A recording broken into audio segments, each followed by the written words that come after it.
you know, ang average person ay kayang uminom ng 16,000 gallons ng tubig habang siya'y nabubuhay. Wow! In the animal world, sila ang tinatawag nating the Fast and the Furious. Kasi wala silang kailangang makina o gasolina. Ang bilis nila ay dahil sa kanilang kakaibang katawan. So let's get ready to race the fastest of the animal athletes.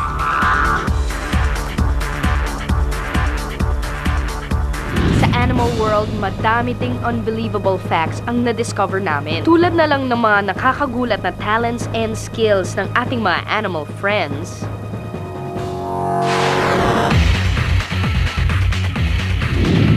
Sa ating mga humans, pinakamabilis na sprinter ang kayang makakuha in 10 seconds sa 100-meter dash with a top speed na 27 miles per hour.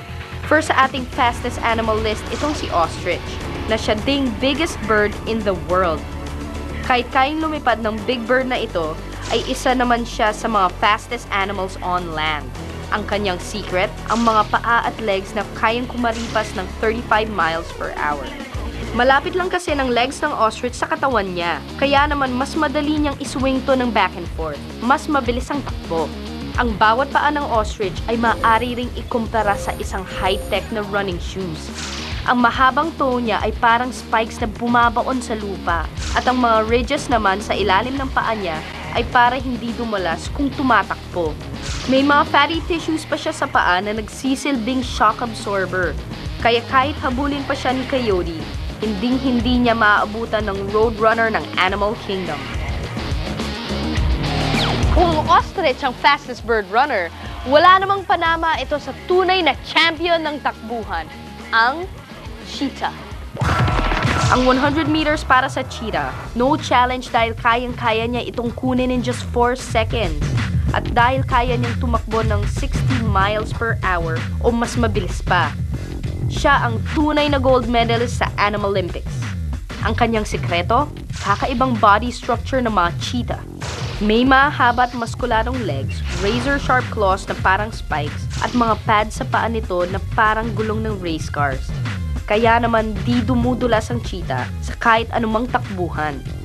Isang asset din ang balikat ng cheetah dahil super flexible ito, kaya naman mas malaki at malalayo ang leaps niya pag tumatakbo na. Ang kanyang backbone parang isang spring, kaya naman ang isang mahabang talon ng cheetah ay umaabot ng 23 feet. At ang mahabang buntot ay tumutulong pambalanse sa mga paliko-liko at pa-zigzag-zigzag na daanan. Pero parang tao din, hindi naman super perfect ang mga cheetah. Dahil after 400 yards ng pagtakbo ng sobrang bilis, nag-overheat rin sila na parang mga kotseng pangarera.